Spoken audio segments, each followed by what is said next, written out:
Bonjour pour tout le monde. Donc aujourd'hui, comme je l'avais déjà promis, je présenterai une série de références et des renvois historiques qui abordent la question historique en matière de notre région Mohammed el-Ghazlan.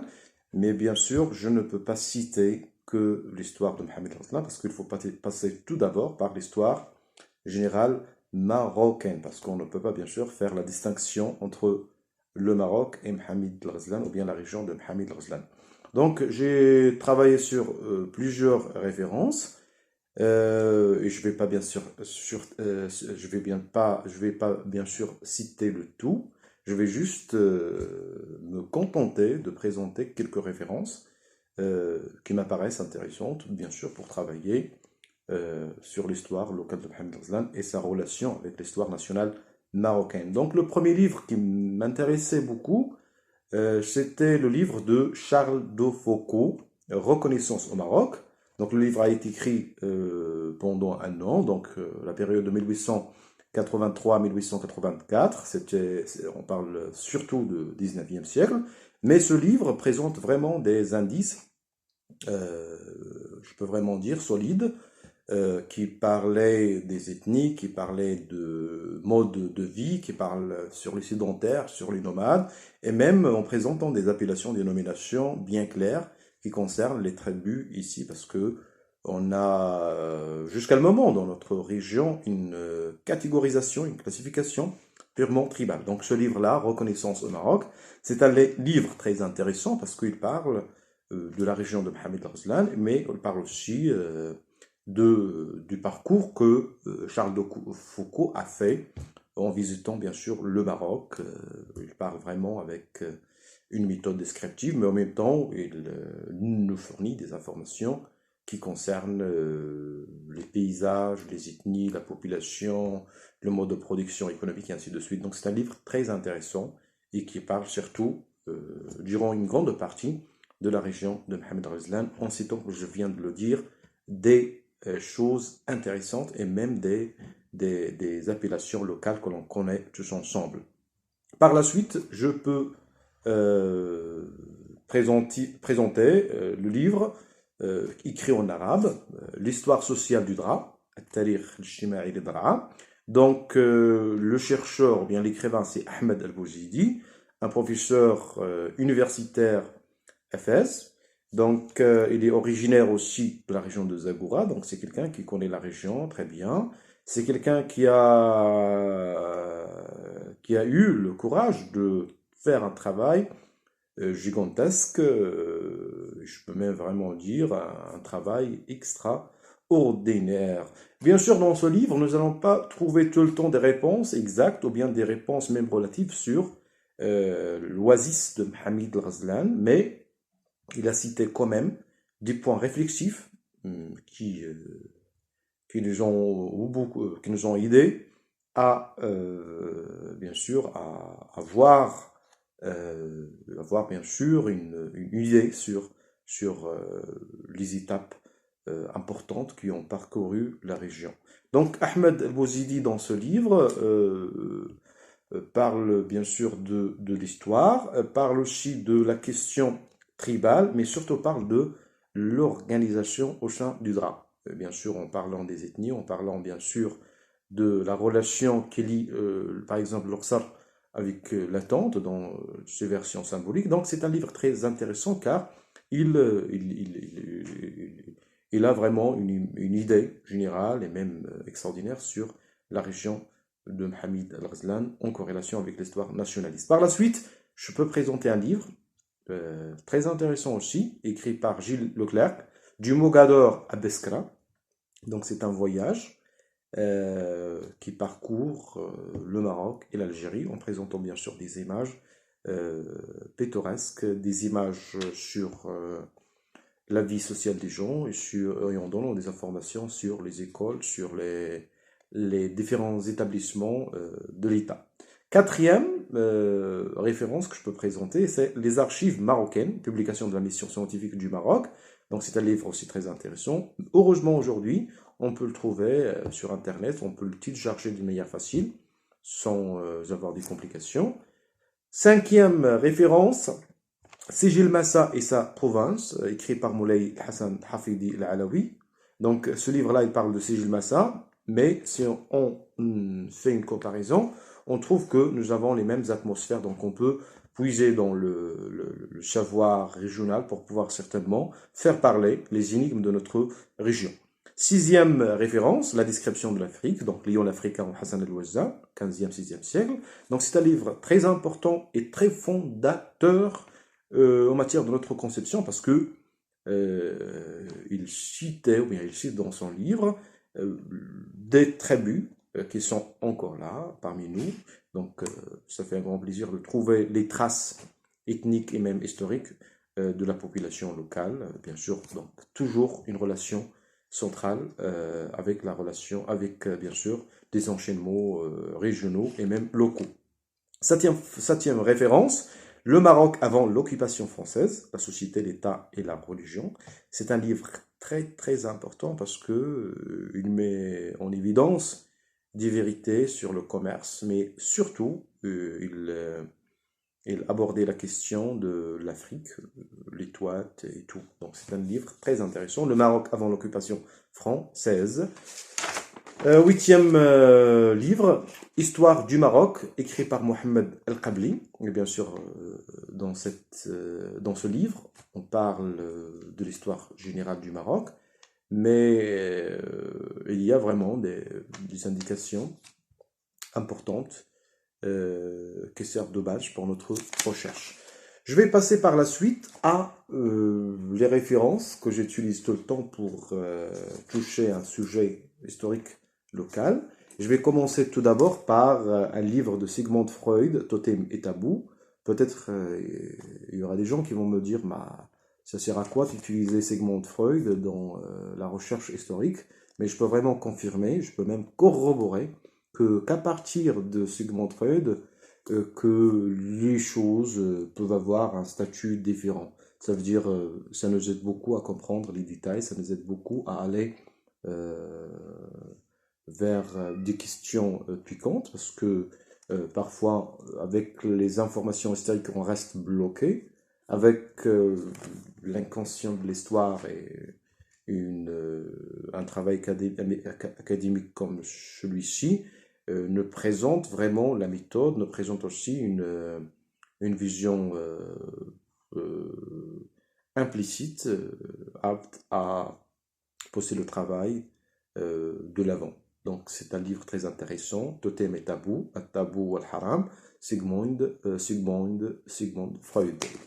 Par la suite, je peux présenter aussi un livre intéressant et je peux vraiment dire que c'est un livre qui m'a présenté des choses impeccables en matière de la recherche locale en histoire.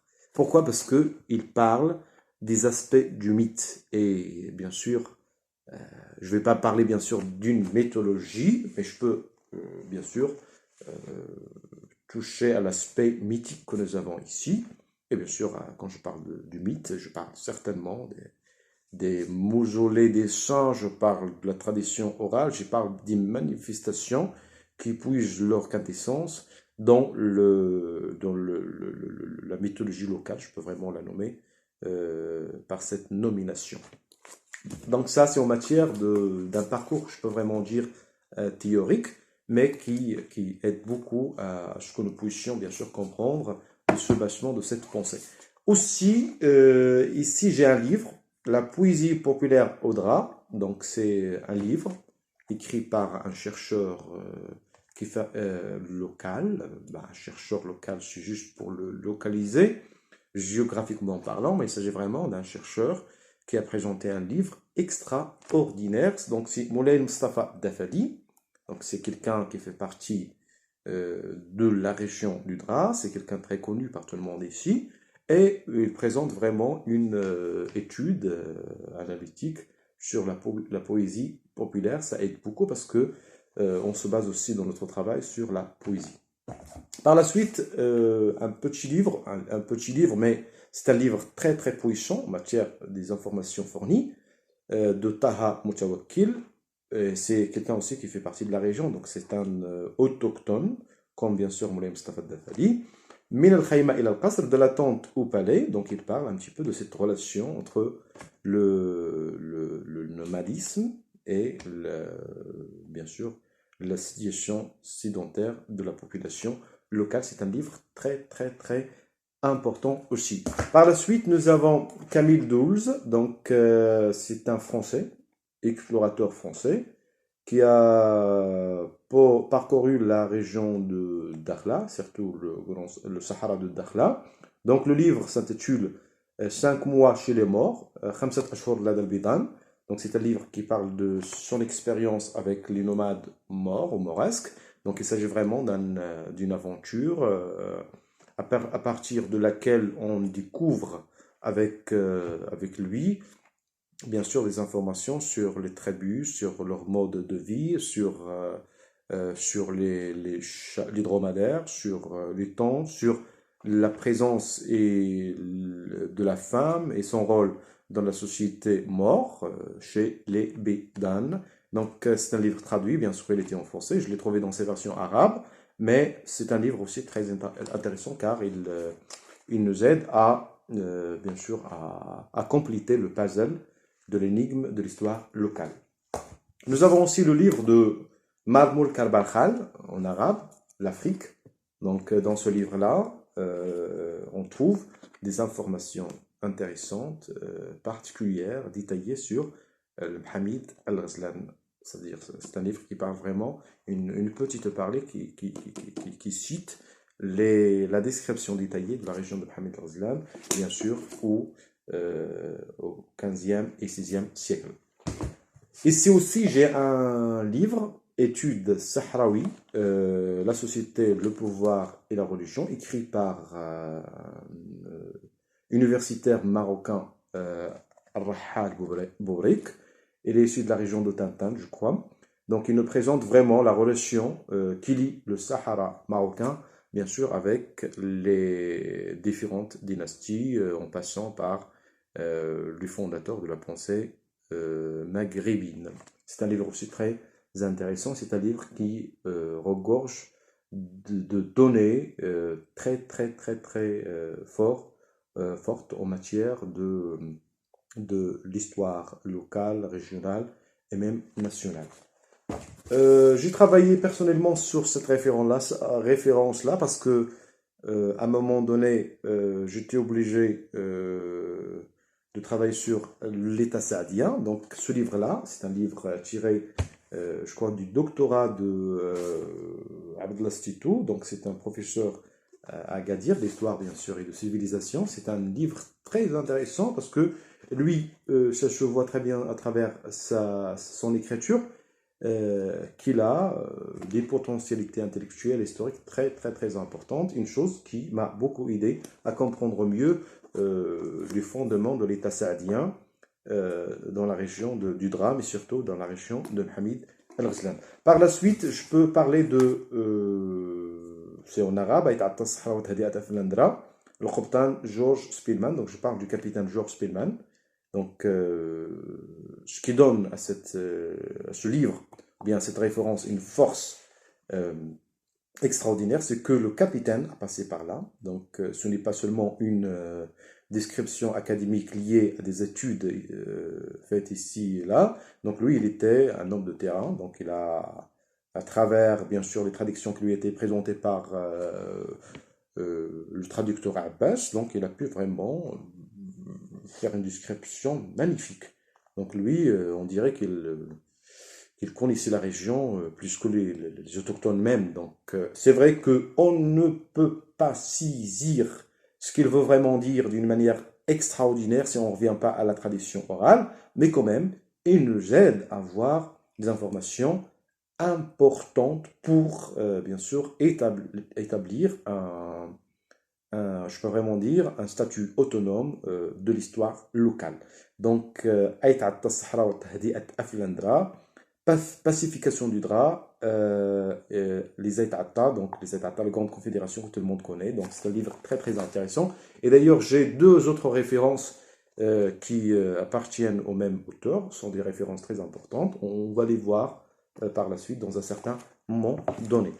Ici aussi, j'ai un livre de Kbir Uhjou, donc Espace hydraulique et société au Maroc, cas des systèmes d'irrigation dans la vallée du Dra.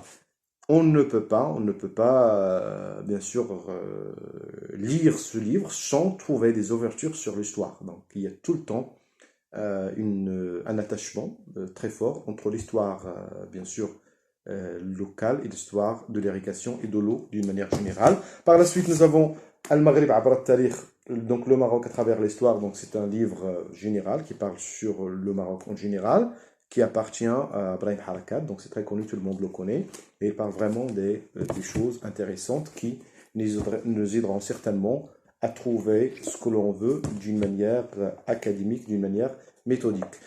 Aussi, j'ai Ahmed Ben Khalid Nasseri, donc dans son ouvrage Al-Istiqsa, et je peux vous dire que ce livre parle, ou bien aborde la question des Alaouites, les Alaouiyin, ou l'Alaouioun, dans la région de Mohamed al-Ghazlan. Ça veut dire que maintenant, personnellement, je peux vraiment vous parler du parcours des Alaouites dans la région de Mohamed al-Ghazlan, en respectant bien sûr